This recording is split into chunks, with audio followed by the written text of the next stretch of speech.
दर्शकवृन्द पुनः स्वागत छ। टिकटकमा उपस्थित छु प्रेम बुढा छेत्री।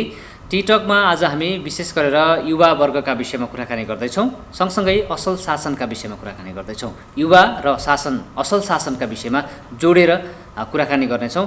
आज विश्व अन्तर्राष्ट्रिय युवा दिवस हो।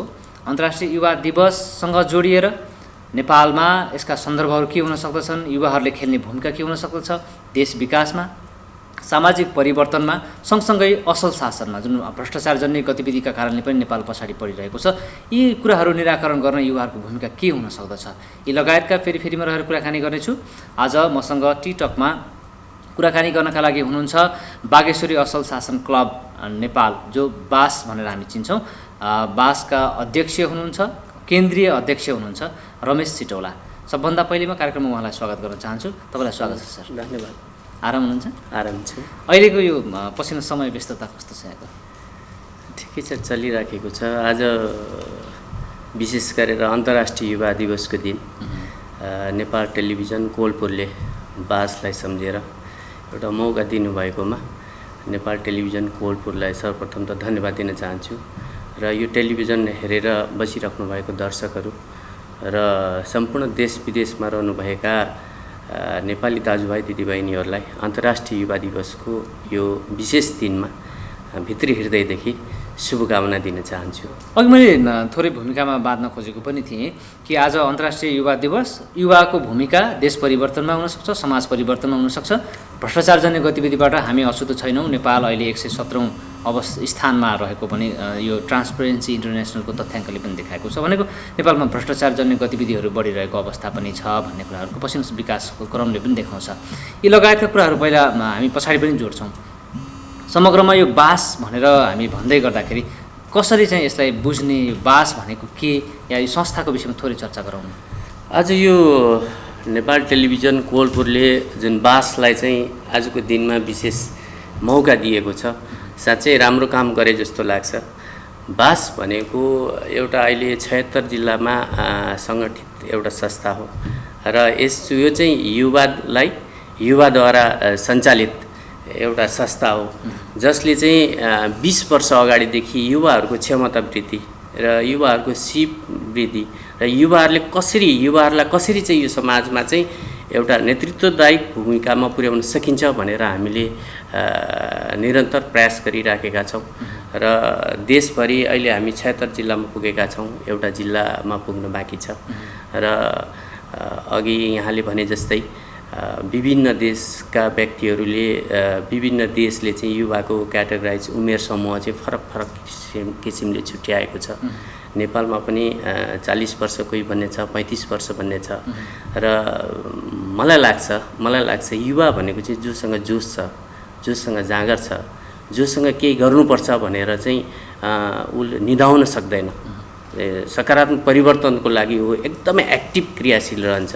त्यसकारण त्यस्तो व्यक्तिलाई चाहिँ युवा भन्नुपर्छ भन्ने मलाई लाग्छ। र युवा अहिले तपाईँले हेर्नुभयो भने संसारका जति पनि प्रगतिका कुराहरू छन्, रेभोल्युसनका कुराहरू छन्, युवाहरू नै परिचालित छ, युवाहरूले नै सम्भव भएको छ। नेपालको इतिहासलाई पनि हामी हेर्न सक्छौँ। नेपालको इतिहासलाई हेर्दाखेरि जति परिवर्तनहरू भएको छ, 240 वर्षको शासन व्यवस्थालाई हेरौँ, त्यहाँदेखि विभिन्न शासन गणतन्त्रदेखि सबै कुरालाई हेर्दाखेरि त्यसको महत्त्वपूर्ण भूमिका चाहिँ युवाहरूले खेलेको छ। यद्यपि यस्तो हुँदाहुँदै पनि नेतृत्वदायी भूमिकामा चाहिँ युवाहरूले मौका पाएको छैन, युज मात्रै भइरहेको अवस्था छ। अब चाहिँ युज मात्रै हुनु हुँदैन है, नेतृत्वदायी भूमिकामा पनि युवा चाहिँ बस्नुपर्छ भन्ने खालको चाहिँ एउटा अभिप्रायले चाहिँ बासको स्थापना भएको छ। र बासमा जति पनि साथीहरू हुनुहुन्छ देशभरि, सबै युथ हुनुहुन्छ र एक्टिभ हुनुहुन्छ। त्यस्तो खालको अवस्था छ। यो भनेको असल शासन भनेर समग्रमा भ्रष्टाचारजन्य चिजहरूमा जोडिने हो कि अन्य गतिविधि पनि गर्छ संस्थाले चाहिँ? यो राम्रो क्वेसन सोध्नुभयो। असल शासन भनेको के हो त, होइन? किन अब के काम गर्छ, योसँग पनि सन्दर्भ हो जस्तो सम्बन्ध रह्यो जस्तो मलाई लाग्छ। र तपाईँको, मेरो र सम्पूर्ण देशवासीको एउटै मात्रै चाहना छ, होइन? सुशासनयुक्त समाजको स्थापना हैन। त्यसको लागि हामीले यहाँले अघि हाम्रो कुरा पनि भएको थियो, भ्रष्टाचार चाहिँ एउटा नीतिगत रूपमा पनि मौलाइरहेको अवस्था छ, कागजी रूपमा मिलाएर भइरहेको अवस्था छ। यस्तो चाहिँ हुनु हुँदैन। हाम्रो विकास गर्दाखेरि हाम्रो देश हाम्रो जनताको करबाट चलेको देश हो र हामीले तिरेको करले भएका विकास निर्माणका कुराहरू सबै कुराहरूमा चाहिँ कसैले चाहिँ लोभ लालच गर्नु हुँदैन र गरिब जनता जसको खुट्टामा चप्पल छैन, लगाएको टोपी च्यातिएको छ, त्यस्तो व्यक्तिले तिरेको करबाट चलिरहेको देशलाई पनि अहिले मिडियामा हेरौँ, तपाईहरुकै टेलिभिजनहरुमा हेरौँ, फल्ना मन्त्रीले यति भ्रष्टाचार गर्यो भन्ने खालको एउटा स्थिति छ।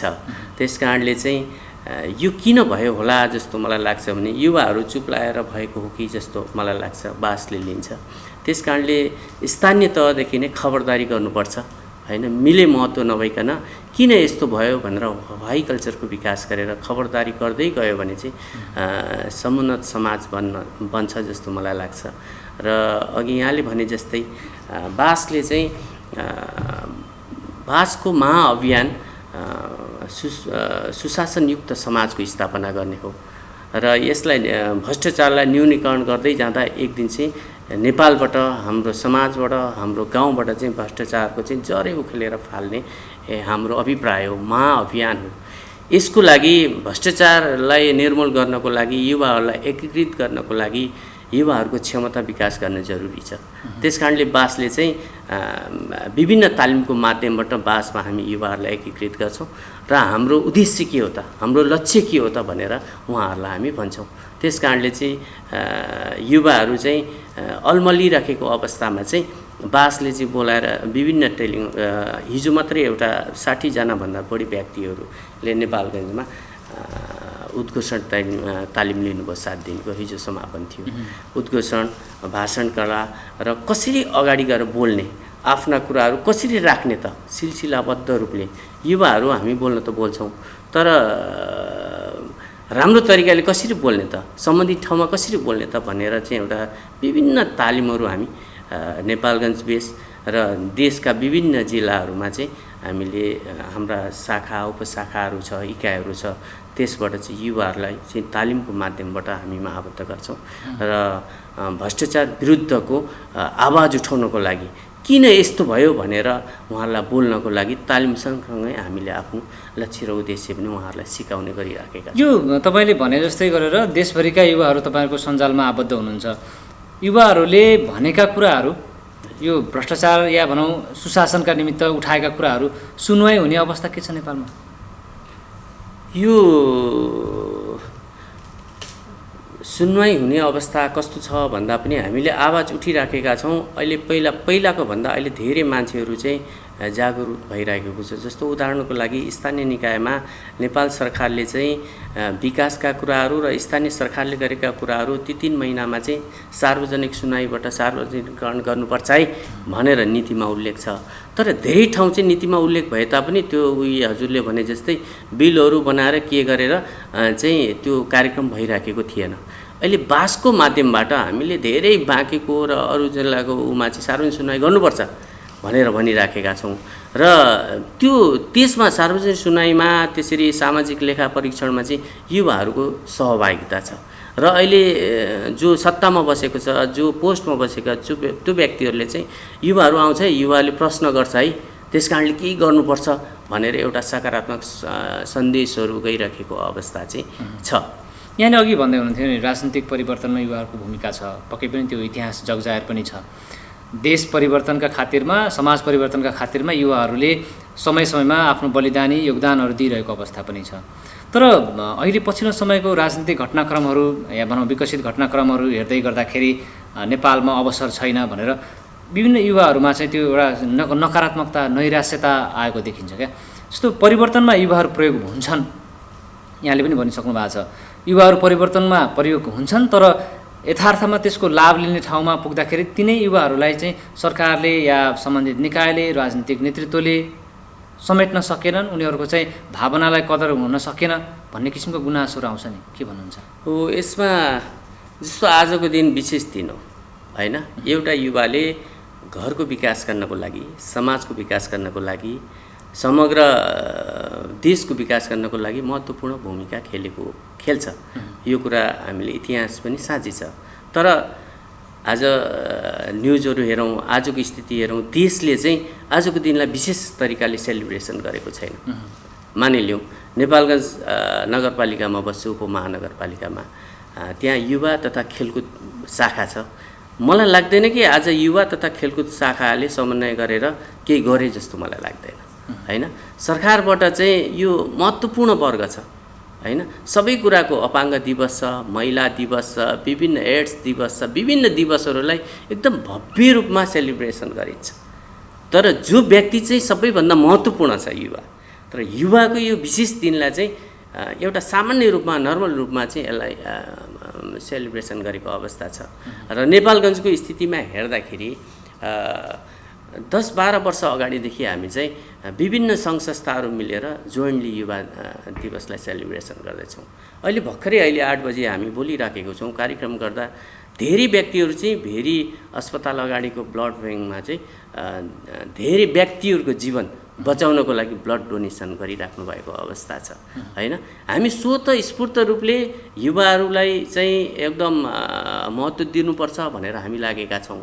तर सरकारले चाहिँ जुन स्थान दिनुपर्ने दिएको छैन। र नेपालको संविधानमा चाहिँ स्थानीय निकायहरूले नीति नियम बनाउने स्वायत्तता दिएको छ होइन। र नेपालका सबै स्थानीय निकायहरूमा चाहिँ अरू नीति बनेका छन्, युवा नीति बनेको छैन। जसले युवा नीति बनायो त्यो युवा नीति पनि एउटा नाममा मात्रै छ। अहिले लक्षित वर्गको कार्यक्रमहरू हुन्छ नगरपालिकामा, उपनगरपालिकामा, गाउँपालिकामा होइन। त्यहाँ युवालाई कोट गरेर चाहिँ कार्यक्रमहरू सञ्चालन भएको छैन। र अहिले मैले नेपालगञ्ज नगरपालिकाको मेयर साहबलाई, नेपालगञ्ज नगरपालिकाको बडीलाई कुनै आक्षेप लगाउन खोजेको होइन। तर युवाको लागि नेपालगञ्ज उपमहानगरपालिकालाई 1 रुपियाँ, त्यहाँबाट 1 रुपियाँ पैसाहरू चाहिँ विनियोजन भएको छैन यो आर्थिक वर्षमा। युवाहरू किन आवाज उठाउन सकेनन् यो विषयमा? यो जस्तो बजेट बनाउँदाखेरि स्थानीय निकायका प्रत्येक ठाउँमा चाहिँ युवाहरूको सहभागिता राखेर, महिलाहरूको सहभागिता राखेर, अपाङ्गको सहभागिता राखेर बजेट बनाउनुपर्छ भन्ने चाहिँ सरकारी एउटा उनी छ, पोलिसी नै छ। तर युवाहरूको आवाजहरू हामीले सङ्घ संस्थाको तर्फबाट आफ्नो स्थानबाट उठाएका छौँ यस्तो हुनुपर्छ भनेर। तर सम्बन्धित निकायबाट यसलाई गहन रूपमा भनेको मैले यही कुरा उठाउन खोजेको, त्यो चासो दिने कुरामा सम्बन्धित निकायले, जस्तो मैले भने परिवर्तनका खातिर युवाहरू प्रयोग भएको छन् देशमा, तर चाहिँ उनीहरूको आवाज उठाउने कुराहरूमा उनको जीविकोपार्जनको सवाल हुनसक्छ, भविष्य निर्धारणको कुरा हुनसक्छ, गुणस्तरीय शिक्षा हुनसक्छ, धेरै कुराहरू हुनसक्छन् समग्र समाजको पाटोलाई हेर्दाखेरि। त्यो कुराहरूमा युवा वर्गले आफ्नो लागि चाहिँ आवाज उठाउन सके कि सकेनन् भन्ने कुरामा अहिले मूल्याङ्कन गर्नु जरुरी हो कि होइन? मूल्याङ्कन गर्न यो एकदमै जरुरी छ। किनभने आज जो नेतृत्वमा पुगेको व्यक्ति पनि हिजो युवा थियो होइन। मलाई दुःख लाग्ने कुरा चाहिँ आज म युवाको बारेमा बोलिराखेको छु, युवाले मौका पाएन भनिराखेको छु। क्रमिक रूपमा म भोलि युवादेखि प्रौढ अवस्थामा पुग्छु, एउटा नेतृत्व स्थानमा पुग्छु। तर मैले नै बिर्सिराखेको अवस्था छ अहिलेको ट्रेन्ड हेर्दाखेरि होइन। युवाहरूले आवाज उठाइराखेको छ, तर युवाहरू चाहिँ स्वचालित नहोस्, यो चाहिँ प्रयोग मात्रै होस् भन्ने कुरा चाहिँ नेपालमा मात्रै होइन, हाम्रो ठाउँमा मात्रै होइन, विश्वको इतिहास हेर्दाखेरि चाहिँ त्यस्तो खालको स्थिति छ। हामी त भर्खर विकास गर्दैछौँ, तिम्रो टाइम आउँछ, तिम्रो समय आउँछ, अहिले तिमी चाहिँ त्यो ठाउँमा पुग्ने होइन भन्ने स्थिति छ। र अहिले उदाहरणका रूपमा विभिन्न गाउँपालिकाहरूको न्युजहरू सुनेको छु। कुनै चाहिँ युथ राम्रो एउटा युवाले पढ्यो भने उसलाई MBBS चाहिँ गाउँपालिकाले पढाउने अथवा नगरपालिकाले पढाउने राम्रा कुराहरू पनि काहीँ कतै सुनिराखिएको चाहिँ छ। युवाहरूलाई चाहिँ प्रमोट गरेन भने अब यो हाम्रो स्थानीय तहको, हाम्रो ठाउँको विकास चाहिँ राम्रोसँग हुँदैन भन्ने खालको स्थिति छ।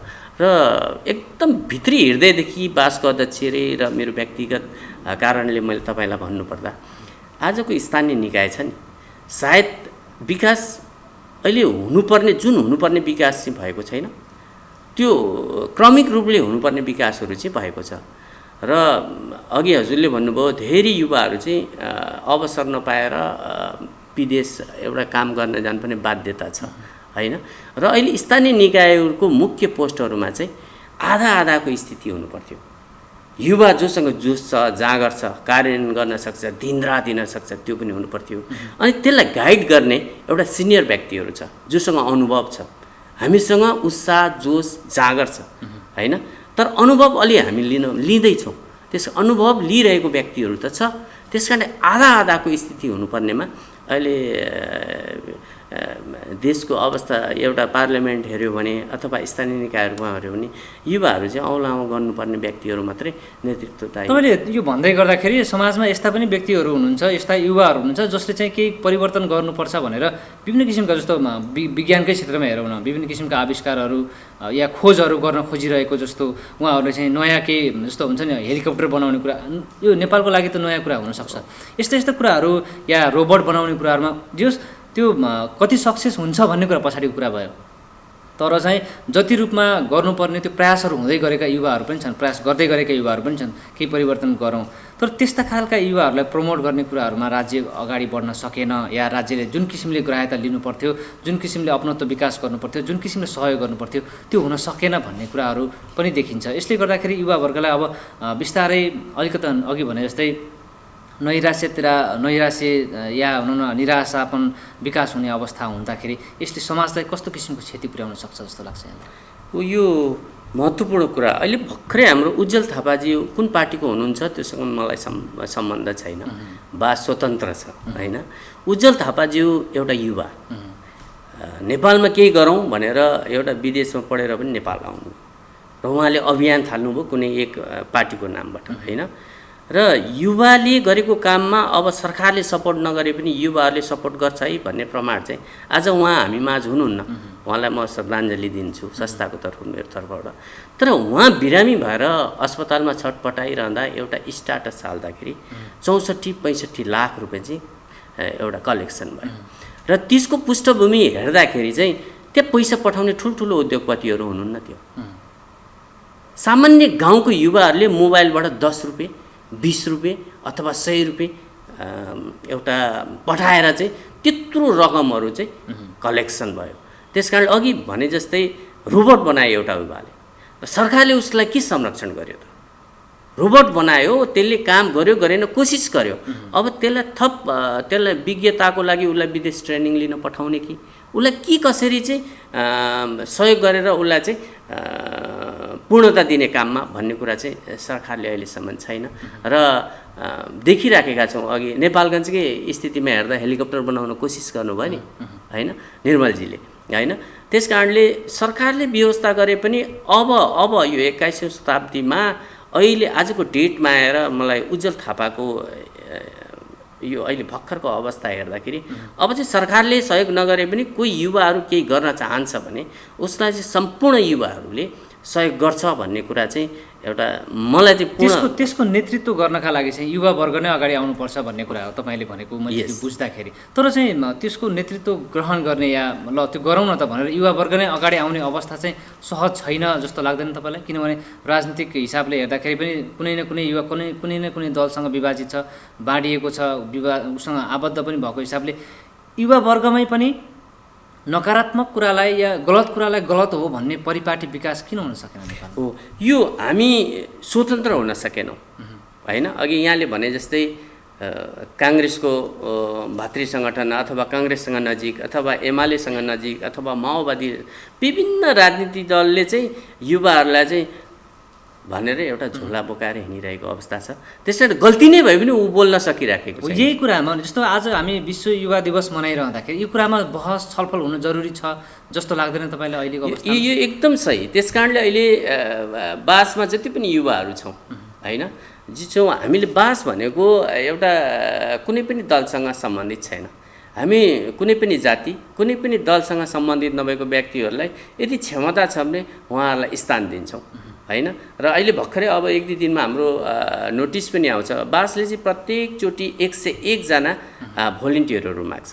भोलिन्टियरमा कुनै पनि पार्टी पनि हेर्दैन होइन, कुनै पनि जाति हेर्दैन। हामीले त्यस्तो व्यक्तिहरू जो क्षमता गर्न चाहन्छु भन्छ, समाजमा केही गर्न चाहन्छु भन्दा त्यसलाई हामीले बासमा आबद्ध गर्छौँ र विभिन्न तालिमहरूको माध्यमबाट उसलाई क्षमतावान बनाउन कोसिस गर्छौँ। अहिले यहाँले भने जस्तो युवाहरूले बोल्न नसक्नुको कारण चाहिँ आफूभन्दा माथि एउटा थिच्ने परिपाटी छ। मैले भन्न खोजेको यही कुरा हो। जस्तो गलतलाई गलत भन्ने परिपाटीको विकास हामीले त्यो युवा वर्गबाट खोजिरहेका छौँ जो चाहिँ सचेत वर्ग छन्। तर त्यही युवाले चाहिँ गलतलाई गलत भन्न नसकेर आफ्नो व्यक्ति या आफ्नो पार्टी या आफ्नो सामाजिक हिसाबले हेर्दाखेरि पनि आफ्नो वर्गको हिसाबले पनि त्यसलाई चाहिँ गलतलाई पनि संरक्षण गरिरहेको अवस्थाले गर्दाखेरि नेपालमा जुन किसिमले विकास हुनुपर्थ्यो, जुन किसिमले युवाको भूमिका योगदानलाई चाहिँ जुन किसिमले महत्त्व दिनुपर्थ्यो त्यो किसिमको हुन सकेन भन्ने लाग्दैन यहाँलाई? यो त अवश्य लाग्छ। जस्तो पार्टीगत कुरा गर्दा पनि माननीय गगन थापालाई हेरौँ, योगेश भट्टराईलाई हेरौँ, उहाँहरू जुन पार्टीमा भए पनि उहाँहरूसँग एउटा केही गरौँ भन्ने कुरा युवा जोस छ, जाँगर छ र पाउने बेलामा नेतृत्व पाउने बेलामा उहाँहरूले धेरै दुःख गर्नुपर्ने अवस्था छ। नेतृत्व पाइहाले पनि विभिन्न कुरा गरेर उहाँहरूलाई साइड लाउने अवस्था छ। उहाँहरूले बोलिराख्नु भएको छ पार्टीमा पनि। मैले त यो उदाहरण नाम भन्ने धेरै युवाहरू हुनुहुन्छ पार्टीहरूमा पनि, बोल्नुहुन्छ लास्टमा चाहिँ पार्टीको हुइप भन्छ अथवा के भन्छ चुप लाएर बस्नुपर्ने अवस्था छ। र अब साँच्चै नै युवाहरूले हामी परिचालित छौँ, भइराखेका छौँ, सदियौँदेखि हामी परिचालित छौँ। अब चाहिँ हामीले परिचालित भइसकेपछि त्यसको नेतृत्व गरेर सही ढङ्गले आफ्नो घरलाई, आफ्नो समाजलाई र राष्ट्रलाई नेतृत्व गर्न पाउनुपर्छ भन्ने मलाई लाग्छ। र हामीभन्दा सिनियरले नेतृत्व गरिरहेको कुरालाई हामीले नेतृत्व गर्दाखेरि बिग्रिँदैन, त्योभन्दा राम्रो हुन्छ, त्यस्तो खालको गर्नुपर्छ। र अर्को कुरा, युवाहरूले मौका नपाउनुको अर्थ चाहिँ 80 वर्षसम्म अहिले हामीले म नाम भन्दैन, 80 वर्षको व्यक्ति पनि युवा नेता भन्ने चलन छ हाम्रो देशमा। भनेको मैले यही परिपाटी हामीले किन तोड्न सकेनौँ? युवा वर्गले जो सचेत वर्ग छ त्यसले किन तोड्न सकेन भन्ने जिज्ञासा क्या मेरो। अहिले तोडिराखेको छ, सुधार हुँदैछ। अहिले सुधार एकदम सुधारको एउटा तीव्र गतिमा छ। अब युवाहरू जहाँ गए पनि अहिले सरकारी निकायहरू अड्डाहरूमा हेर्नुभयो भने त्यहाँको कार्यालय प्रमुखहरू युवाहरू हुनुहुन्छ। हर कुरामा गयो भने अब युवाको चाहिँ बाहुल्यता बढिराखेको अवस्था छ। केही समय टाइम लाग्छ, यो एकदम 100औं वर्षदेखि यो चलिरहेको परिपाटी तोड्नलाई। तर म अर्को कुरा भनौँ, जस्तो अब हामी सुशासनसँग सम्बन्धित छौँ र युवा वर्गसँग सम्बन्धित छौँ, दुईटालाई परस्परमा जोड्ने प्रयास गरिरहेका छौँ आजको बसाइमा। विशेष गरेर जस्तो युवा वर्ग अझ पछिल्लो समय लोकसेवाबाट भनौँ न दक्ष जनशक्ति भनेर छानिएका व्यक्तिहरू युवा वर्ग नै विशेष गरेर भ्रष्टाचारजन्य गतिविधिमा या नैतिकताका हिसाबले पनि हुनसक्छ या कार्यालय गतिविधिका हिसाबले हुनु पनि सक्छ। विभिन्न पक्षहरूलाई हेर्ने हो भने युवा वर्ग पनि भ्रष्टाचारमा मुछिएको अवस्था छ। यसमा स्वयं व्यक्तिगत धारणा, व्यक्तिगत विचार, व्यक्तिगत उसको आफ्नो सोचाइले फरक पार्ने हो या जुन हामीले खोजिरहेको तपाईँले जस्तै बासले गरिरहेका कुराहरूमा युवा वर्गलाई सचेत बनाउने कुराहरूमा त्यो नेतृत्व गराउने कुराहरूमा क्षमता विकास गराउन समयमै सकिएन भन्ने लाग्छ? के हो यसको चाहिँ? मलाई यसमा तपाईँले भनेको कुरामा म पनि गम्भीर छु। जो ट्रेडिसनल कल्चरबाट पुरानो तरिकाबाट सम्बन्धित ठाउँमा पुगेको छ, नेतृत्व गरिराखेको छ अफिसले, उसले उसको मन लोभी पापी मैले घर बनाउनु छ सपनाहरू देखिराखेको हुन्छ। र म यो कुरा के मान्दिनँ भने अहिले तपाईँ हामी जस्तो युवाहरूलाई एउटा नेतृत्व भूमिकामा पुर्यायो भने उसले घर बनाउने सपना देख्दैन, गाडी किन्ने सपना देख्दैन। उसले एउटै सपना देखेको हुन्छ कि म कसरी समाजमा उदाहरणीय बनौँ, कसरी चिन्यौँ, कसरी आफ्नो परिचय स्थापित गरौँ। होइन, मेरो बुवालाई सीमित ठाउँमा चिन्थ्यो होला, तपाईँको बुवालाई सीमित ठाउँमा चिन्थ्यो होला, अब हामीलाई त्यतिले पुगेन। हामीलाई नेपालगञ्जमा मात्रै होइन, दाङमा पनि चिनिनु पऱ्यो, काठमाडौँमा पनि चिनिनु पऱ्यो। त्यस कारणले अहिले पाएको युवाको नेतृत्व पाएको व्यक्तिहरूले चाहिँ झ्याप्पै त्यो दहीमा हात हालेर भ्रष्टाचार गरे जस्तो त्यो मलाई लाग्दैन, गर्छ जस्तो लाग्दैन। उसमा सुधारका कुराहरू धेरै छन्, तर उनीहरूले गर्दैनन् भनेर मैले बचाउ गर्न खोजेको होइन। केही युवाहरूको चाहिँ व्यक्तिगत धारणा कस्तो भयो भने छिट्टै गएर छिट्टै धनी हुने, रातारात धनी हुने, फल्ना जस्तो हुनु पऱ्यो, फल्नादेखि माथि हुनु भने त्यो चाहिँ तपाईँले यो भन्दै गर्दाखेरि मलाई काहीँ न काहीँ जिज्ञासाको रूपमा रहिरहेको कुरा, जस्तो तपाईँको सामान्य भनौँ न 2000 रुपियाँको भ्रष्टाचारमा मान्छेहरू मुछिरहेका छन् क्या। यो सरकारी क्षेत्रमा अझ बढी देखिन्छ। भन्न खोजेको यो सामान्य रकममा पनि त्यो 2000 ले घर बनाउँछु भनेर आफ्नो इज्जत फाल्ने, संस्थालाई नै बदनाम गर्ने खालका व्यक्तिहरू किन पैदा भए, किन विकास भए, त्यो सोचाइ चाहिँ किन आयो होला जस्तो लाग्छ क्या तपाईँलाई? यो जुन भ्रष्टाचारको कुराहरूमा तपाईँले जुन काम गरिराख्नु भएको छ, संस्थाले जुन काम गरिरहेको छ, यो सानो कुराहरूलाई यसरी हेर्दाखेरि, सानो कुरालाई चाहिँ मूल्याङ्कन गर्दाखेरि यो कुराहरू किन विकसित भइरहेका छन्? भ्रष्टाचारजन्य गतिविधि नेपालमा अझ किन बढिरहेको छ जस्तो लाग्छ? यो त लोभी मन हो।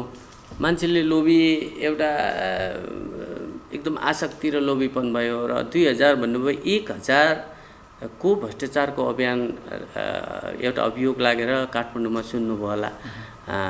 एकजना नासुले चाहिँ आत्महत्या गर्नुभयो र पछाडि अदालतको निर्णय चाहिँ उसले चाहिँ घुस खाएको छैन भनेर आयो, होइन? त्यस्तो दुःखको कुराहरू धेरै छन्। र अहिले यो भ्रष्टाचारका कुराहरू धेरै निस्किनु, मिडियामा आउनु, धेरै देखिनुको कुरा, पहिला पनि त भ्रष्टाचार त हुन्थ्यो होला नि। युवाहरूको सक्रियतै हो। अब यस्तो चाहिँ गर्न दिनु हुँदैन है भनेर युवाहरू सचेत हुँदै गयो। भ्रष्टाचारीहरूलाई सबक सिकाउनको लागि, विभिन्न कुरा गर्नको लागि उनीहरू देखिँदै गए। र एउटा वर्ग यस्तो छ कि घर बनाउने, गाडी किन्ने सपना भन्दा पनि बेलुका केही नास्ता खानको लागि पनि 100 रुपियाँले भइहाल्छ कि 1000 रुपियाँले भइहाल्छ कि भन्ने एउटा एउटै घरको एउटै दाजुभाइ परिवारमा पनि एउटा कोही न कोही व्यक्तिहरू चाहिँ त्यो घरको सिस्टमसँग, नीति नियमसँग नमिल्ने खालको हुन्छ। तपाईँको घरमा पनि हुन्छ, मेरो घरमा पनि हुन्छ, सबै घरमा हुन्छ, होइन? कोही व्यक्तिहरू त्यस्ता पनि छन्। मैले भन्न खोजेको जस्तो अब यो कुराहरू जोडिन्छ नि, हामी युवावर्गलाई चाहिँ सचेत बनाउन खोजिरहेछौँ। राज्यको विभिन्न परिवर्तनमा युवाहरूको अगाडि अग्रसरता छ भन्छौँ। सामान्य रूपले समुदायमा हुने यस्ता किसिमका गतिविधि जो सुशासनलाई प्रभावित बनाउने कुराहरू, राज्यको विकासका सूचकलाई चाहिँ प्रभावित बनाउने कुराहरूमा किन युवावर्ग सचेत हुन सकेन? अझ भ्रष्टाचारजन्य गतिविधिहरू न्यूनीकरणका लागि गाउँमा भएका युवावर्ग, गाउँमा रहेका समुदायहरूले चाहिँ जो भ्रष्टाचारजन्य गतिविधि भइरहेका छन् भन्ने कुरा नियन्त्रण गराउनका लागि चाहिँ, त्यो बुझाउनका लागि उहाँहरूलाई यो चाहिँ गलत हो, यो चाहिँ भ्रष्टाचार हो, यसरी भ्रष्टाचार हुनसक्छ भन्ने किसिमको बुझाउन हामीले किन सकेनौँ होला जस्तो लाग्छ भन्न खोजेको? हामी कोसिस गरिराखेका छौँ, होइन? युवाहरू कोसिस गरिराखेको छ। अघि हामी निष्कर्षमा पुगिसकेका छौँ। कुनै न कुनै पार्टीमा आबद्ध जबसम्म व्यक्ति हुन्छ तबसम्म उसले खुलेर यो चाहिँ एकदमै गलतै भएको हो है भनेर स्ट्यान्ड लिएर बोल्न सक्दैन। जब स्वतन्त्र हुन्छ नि, स्वतन्त्र भएपछि ऊ बोल्न सक्छ। अहिले पनि मलाई कसैले यो बोल्नु, अरू बोलिस् भनेर भनेको म धेरै कुरा बोल्न सक्दैन, होइन? त्यसकारणले त्यो खालको स्थिति छ। र अहिले युथहरू चाहिँ अहिलेको अवस्थामा हेर्दाखेरि युवाहरू चाहिँ परिवर्तनका सम्भाग भनेर हामी भन्छौँ। तर यो समाज, एउटा घर बिगार्नको लागि एउटा युवाको महत्त्वपूर्ण भूमिका पनि छ। जस्तो अहिले हेरौँ न, बोर्डर एरियामा सबैमा हेरौँ एउटा ड्रगको कुराहरू छ। अहिले हामी युवाको लागि के गर्नुपर्छ, युवा नेतृत्वमा कसरी पुग्ने भनेर हामी कुरा गरिरहेको छौँ। यही बेला कोही व्यक्तिहरू चोरी गरिरहेको छ, त्यो पनि युवै छ।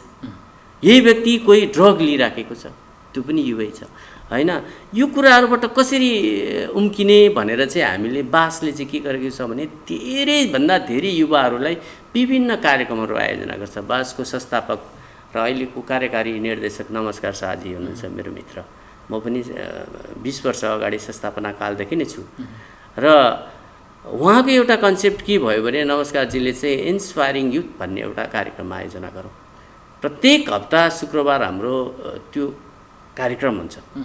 युवाहरू मौका नपाएर एउटा अलिकति के गर्ने भनेर फ्रस्ट्रेसनमा आएर डिप्रेसनमा गएको अवस्था पनि छ। त्यसो चाहिँ गर्नु हुँदैन है। दुःख युवाहरूलाई नै हुन्छ, सुख पनि युवाहरूले नै गर्दा प्राप्त हुन्छ भनेर हामीले सक्सेस व्यक्तिहरू, जो युथ विशेष गरेर, नत्र युथ छैन भने जो सक्सेस व्यक्तिहरूको स्टोरीहरू हामी सुनाउँछौँ इन्स्पायरिङ युथ भनेर। धेरै युवाहरू चाहिँ आउनुहुन्छ, उहाँहरूले हेर्नुहुन्छ कसरी चाहिँ हामी सक्सेस हुन्छ, समाज विकासको लागि के गर्नुपर्छ भनेर चाहिँ त्यो एउटा ड्रग युज गर्ने अथवा विभिन्न नराम्रो कुरामा लाग्ने। मानिलियो एउटा गाउँमा झगडा भयो है भन्दाखेरि कोसँग झगडा भयो, कसले झगडा गर्यो भन्ने कुरा हामी बुझ्छौँ त, युवाकै नाम आउँछ, फल्न आयो, झगडा भयो। त्यो कुरालाई न्यूनीकरण गर्नको लागि अहिले चाहिँ हामीले इन्स्पायरिङ युथ भन्ने चाहिँ एउटा कन्सेप्ट नमस्कारजीको हो, त्यो गरेर धेरै व्यक्तिहरूले होइन 200 भन्दा बढी श्रृङ्खलाहरू भइसकेको छ र धेरै युवाहरूले चाहिँ त्यो इन्सपायरिङ युथमा भाग लिनको लागि लालायत हुनुहुन्छ। अहिले यो कोभिडको कारणले गर्दा हामीले जुमबाट पनि यसलाई गऱ्यौँ, निरन्तर गऱ्यौँ र कुनै पनि परिवर्तन विकास भनेको कुरा तुरुन्त एउटा हुने कुरा होइन, बिस्तारै हुँदैछ। धेरै लामो समयदेखि प्रयोगमा भएको हामी युवाहरू अब बिस्तारै नेतृत्वमा पुगेका छौँ। भनेको अब तपाईँले भन्दाखेरि यो कस्तो भन्दाखेरि हामी धेरै नकारात्मक नहौँ, सकारात्मक पनि सोच गरौँ। नेपालमा परिवर्तन हुँदैछ, विकास हुँदैछ, तर जुन रूपमा हुनुपर्थ्यो युवाहरूको सहभागिता, जुन रूपमा युवाको सक्रियता, जुन रूपमा युवाहरूले अडान लिने अवस्था थियो, त्यो कुराहरू चाहिँ अलिकति कम भएको हो भन्ने कुरा नै हो। स्वतन्त्रतामा छ र मेरो सबै युवा साथीहरूलाई जुन पार्टीको भए पनि, जुन जातिको भए तापनि पहिला तपाईँ स्वतन्त्र रूपले सहीलाई सही, गलतलाई गलत भन्ने खालको एउटा यो आचरण आफ्नो बनाऊँ होइन। र सही र गलतलाई हामीले राम्रोसँग छुट्याउन सक्यौँ भने हामीले यो समाजलाई, घरलाई चाहिँ राम्रो बनाउनको लागि हामी सक्छौँ जस्तो मलाई लाग्छ। अब यो हामी कार्यक्रमको अन्तिम चरणमा पनि छौँ। नैतिक आचरण विकास गर्नका लागि र युवाहरूमा सकारात्मक सोच विकास गर्नका लागि बासले या भनौँ तपाईँहरूले अब या भनौँ हामी जस्तै युवाहरू, अन्य युवा वर्गहरूले, अन्य संस्थाहरूले के गर्न सक्नुपर्छ जस्तो लाग्छ यहाँलाई चाहिँ? बासले निरन्तर रूपमा गरिराखेको छ। अहिले 76 जिल्लामा पुगेको छ। अब हामी निकट भविष्य 1-2 महिनामा चाहिँ 77 जिल्लामा बास पुग्दैछ। त्यसमा धेरै साथीहरूलाई, जो समाजदेखि हारेको साथीहरूलाई हामीले बासमा आबद्ध गराएर समाजमा फेरि काम लाग्न सक्ने व्यक्ति बनाएका छौँ। त्यस्ता उदाहरण धेरै छ। अरू बेला कुनै बेला समय भयो भने त्यस्तो व्यक्तिहरूलाई पनि टेलिभिजनमा ल्याएर बासको कारणले गर्दा यो परिवर्तन भयो भन्ने खालको स्थिति बनाउनलाई म कोसिस गर्छौँ। र हामीले युवाहरूलाई तालिमको माध्यमबाट र अहिलेको अवस्था युवाहरूमा कस्तो गयो भने मानिलिउँ मलाई पहिलाको टिचर 10 क्लाससम्म अथवा एसएलसी पास गरेको टिचरले पढाएको भने अहिले मैले आइए पास गरेँ, +2 पास गरेँ भने उसलाई नमस्ते गर्नु हुँदैन भन्ने खालको भावना थियो पहिला। अहिले युवाहरूले चाहिँ सबै ठाउँ गयो भने युवाहरू चाहिँ एकदम एक्टिभ छ। अहिले एक्टिभ छ, मान्नुपर्छ, अरूलाई पनि माया गर्नुपर्छ भनेर चाहिँ अगाडि गइरहेको अवस्था छ। अनि त्यो कुरा हामी बासमा म्यानर्स सिकाउँछौँ होइन, र बासमा तालिम दिन्छौँ र सिकाउने मात्रै नभएर, गुरु मात्रै नभएर हामी उहाँहरू सँगसँगै सहकार्य गर्छौँ। जिम्मेवार बनाउनको लागि, जिम्मेदार मात्रै होइन, जवाबदेही बनाउनको लागि। जवाबदेही मात्रै भएर भएन, ट्रान्सपरेन्सी बनाउनको लागि। र हामी चाहिँ एकदम निरन्तर उहाँहरू सँगसँगै हातेमालो गरेर अगाडि बढिराखेका छौँ। हस्, हुन्छ। यो महत्त्वपूर्ण समय उपलब्ध गराइदिनु भएकोमा तपाईँलाई धेरै धेरै धन्यवाद। हस्, धन्यवाद। बासलाई यो महत्त्वपूर्ण दिनमा एउटा मौका दिनुभयो, बासको संस्थाको तर्फबाट, मेरो व्यक्तिगत तर्फबाट नेपाल टेलिभिजन र तपाईँलाई धेरै धेरै धन्यवाद। हस्, धन्यवाद।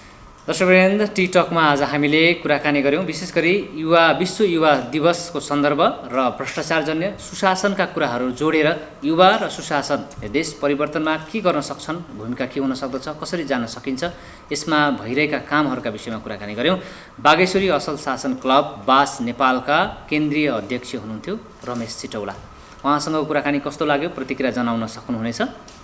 यसपछि जिल्ला अपडेटका साथमा उपस्थित हुनेछौँ, हामीसँगै रहनुहोला।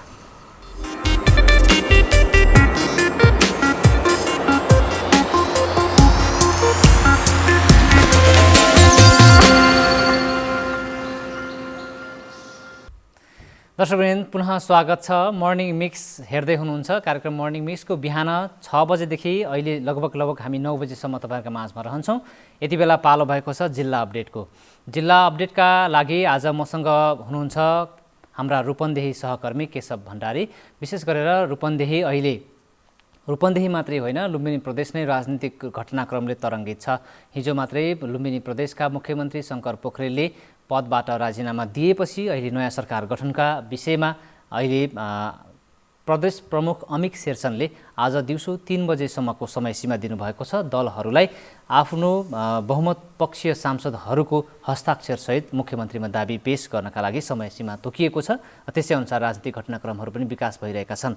राजनीतिक हिसाबले हेर्दाखेरि केन्द्रमा देखिएको घटनाक्रम विकसित हुँदै त्यसको लहरोले प्रदेशसम्म पनि यसले असर गरिरहेको अवस्था पनि छ र यही पेरिफेरीमा आजको सरकार गठनका विषयमा थप प्रसङ्गहरू हुनेछन्। के कस्तो घटनाक्रमहरू विकसित भइरहेका छन्, अहिले त्यहाँको राजनीतिक अवस्था सँगसँगै नयाँ प्रदेश प्रमुख नियुक्तका विषयमा हुन गइरहेका विभिन्न किसिमका घटनाक्रमहरूका विषयमा जानकारी लिन, अपडेट लिन गइरहेका छौँ। रूपन्देही स्थित हाम्रा सहकर्मी केशव भण्डारी यति बेला टेलिफोन सम्पर्कमा जोडिनु भएको जानकारी मैले पाएको छु। केशवजी, स्वागत छ तपाईँलाई। धन्यवाद प्रेमजी। अहिले राजनीतिक घटनाक्रम विशेष गरी लुम्बिनी प्रदेशले देशलाई नै तरङ्गित बनाइरहेको अवस्था पनि छ। राजनीतिक रूपमा धेरैको चासो पनि रहेको छ लुम्बिनी प्रदेशमा, यद्यपि केही कुराहरू निश्चित पनि भइसकेका छन्। हिजो राजनीतिक रूपले या भनौँ मुख्यमन्त्रीले राजीनामा दिइसकेपछि अहिलेसम्म विकसित भएका घटनाक्रमहरू के छन्, जानकारी गराउनुहोस् न। खास गरी अहिले हजुरले भने जस्तै राजनीतिक रूपमा रूपन्देहीमा अलिकति माहौल तातेको छ। लुम्बिनी प्रदेशमा यसको चाहिँ तरङ्ग पुगेको छ र यो तरङ्गले देशव्यापी रूपमा चाहिँ लिएको छ। हिजो जुन केन्द्रमा सरकार परिवर्तन भइसकेपछि त्यसको असर लुम्बिनीमा पनि परेको हो। त्यसपछि केन्द्रमा सरकार गठन भइसकेपछि र जुन प्रदेश प्रमुख आउनुभयो त्यसपछि यहाँका विपक्षी दलहरूले सरकारलाई जुन विश्वास छैन भनेर अविश्वासको प्रस्ताव दर्ता गराइसकेपछि हिजो मात्रै मुख्यमन्त्रीले राजीनामा दिनुभयो र त्यसपछि विपक्षी दलहरू सरकार बनाउनका लागि कसरत गरिरहेको अवस्था छ र अहिले पनि मिटिङ चलिरहेको भनेर हामीले जानकारी पाएका छौँ। र आज केही बेरमै प्रदेश प्रमुखसँग जुन प्रदेश प्रमुखले आह्वान गर्नुभएको छ, मुख्यमन्त्रीले राजीनामा दिइसकेपछि संविधानको धारा 168 को उपधारा 2 बमोजिम प्रदेश सभाको प्रतिनिधित्व गर्ने 2 वा 2 भन्दा बढी दलले समर्थनमा बहुमत प्राप्त गर्न सक्ने र त्यसको चाहिँ त्यो आह्वान गर्नुभएको छ। त्यस कारणले गर्दाखेरि आज 3 बजेभित्र त्यो पेश गर्न आह्वान गरिएको हो र अहिले केही बेरमै प्रदेश प्रमुखकोमा विपक्षी दलहरू जाने योजना बनाएका छन्। प्रेमजी, यो अहिले जुन किसिमको घटनाक्रम विकसित भइसकेको छ, अब माओवादी केन्द्रका संसदीय नेता भनौँ न लुम्बिनी प्रदेशका कुलप्रसाद केसी मुख्यमन्त्री हुने लगभग निश्चित जस्तै हो। खास गरेर विपक्षी गठबन्धन बीच एक किसिमको सहमति भएको छ र यो सरकार हटाउनेदेखि अहिलेसम्म आइपुग्दा पहिले नै सहमति उहाँहरू बीच भएको छ। पहिलो कार्यकाल जुन आधा समय हो कुलप्रसाद केसी नेकपा माओवादी केन्द्रका संसदीय दलका नेताले गर्ने र त्यसपछि नेपाली काङ्ग्रेसले गर्ने भनेर वीरेन्द्र कनौरिया जुन नेपाली काङ्ग्रेसका नेता हुनुहुन्छ सभासद, उहाँले चाहिँ गर्ने भनेर एक खालको सहमति भएको भनेर बाहिर आइरहेको छ र त्यही सहमतिमा टेकेर उहाँहरूले आज चाहिँ सबै हस्ताक्षर सहित बुझाउँदै हुनुहुन्छ। विपक्षी दल नेपाली यस अगाडिको जुन गठबन्धन छ अहिलेको त्यो गठबन्धनको तर्फबाट मुख्यमन्त्रीले कुलप्रसाद केसीलाई चाहिँ मुख्यमन्त्री नियुक्ति गर्ने भनेर हस्ताक्षर सहित बुझाउने कार्यक्रम गरेको छ अहिले र त्यो कार्यक्रमपछि आज नै सायद मुख्यमन्त्री नियुक्त हुने सम्भावना रहेको छ। प्रेमजी, आलो पालो सरकार सञ्चालन गर्ने भन्ने कुराहरू पनि आइरहेको छ मिडियामा, होइन? त्यो विषयमा के छ यहाँलाई जानकारी? खास गरेर अहिलेको कुरा नै त्यही छ। किन भन्दाखेरि नेपाली काङ्ग्रेस र नेकपा माओवादी एउटै झन्डै अब केही 1-2 सभासदले मात्रै फरक रहेको अवस्थामा उहाँले चाहिँ आलो पालो नै गर्ने भन्ने खालको एक किसिमको सहमति पहिले नै गरिसकेका कारणले पनि यो अहिले त्यो कुरा चाहिँ चर्चामा आएको छ र अहिले फागुनसम्म चाहिँ कुलप्रसाद केसीले गर्ने र फागुनपछि नेपाली काङ्ग्रेसले गर्ने भनेर सहमति भएको भन्ने कुरा चाहिँ आइरहेको छ। हामीलाई हिजो मात्रै मैले सुदर्शन बराल नेकपा माओवादी केन्द्रका नेता उहाँलाई पनि सोधेको थियो, उहाँले पनि त्यो कुरा चाहिँ बताउनु भएको थियो। त्यो केशवजी, जस्तो केन्द्रको राजनीतिक हिसाबले हेर्दाखेरि नेकपा एमाले भित्रकै पनि अब माधव नेपाल पक्षले चाहिँ सहयोग नगरेको या सरकारमा जाने सहभागी हुने नहुने विषयमा अन्यलता या त्यस किसिमको दुविधाहरूको समाचारहरू पनि आइरहेका छन्। प्रदेशको गतिविधिलाई हेर्दाखेरि यहाँले पटक पटक रिपोर्टिङका क्रममा पनि त्यो देख्नु भएको हुनसक्छ। माधव नेपाल पक्ष या भनौँ एमाले भित्रकै अर्को खेमा पनि सरकारमा सहभागिता हुने नहुने भन्ने विषयहरूको विषयमा केही त्यस्तो तरङ्गहरू त्यही कुराहरू आएको छ? खास गरेर बिचमा जुन अविश्वासको प्रस्तावदेखि लिएर जुन मतदान गर्ने स्थिति हिजोको पहिलोचोटि राजीनामा दिएको बेलामा पनि त्यो कुरा चलिरहेको थियो। यद्यपि अहिलेसम्म त्यो खालको कुरा बाहिर पार्टीभन्दा बाहिर आइसकेको छैन। जुन केही नेताहरूले पहिले नै राजीनामा दिइसक्नुको नेपालको खेलमा जसले चाहिँ अलिकति खुलेर लाग्नु भएको थियो, ब्याङ्कको एकजना सभासद र अन्य कपिवस्तुको एकजना सभासदमा त्यही कारणले नेपाली काङ्ग्रेसका प्रदेशबाट राष्ट्रिय सभा सदस्य पनि भइसक्नु भयो। त्यस कारणले अलिक पछिल्लो पटक देखिएका केही नेताहरू पनि उहाँहरू चाहिँ त्यो जाने खालको मनस्थिति भएको चाहिँ देखिँदैन। अहिले चाहिँ केही बोलिसकेको अवस्था चाहिँ छैन। यद्यपि जाँदै जानुहुन्न भन्न पनि सकिन्न, किन भन्दाखेरि राजनीति हो, हामीले त्यो हेरिसकेका छौँ, अनेक कोणबाट चाहिँ हेर्न चाहिँ सकिन्छ। प्रेमजी हस्, यो कुराकानीका लागि यहाँलाई धेरै धेरै धन्यवाद। धन्यवाद प्रेमजी। दर्शकवृन्द, हाम्रा सहकर्मी हुनुहुन्थ्यो रूपन्देहीका सहकर्मी केशव भण्डारी टेलिफोन सम्पर्कमा जोडिनु भएको थियो।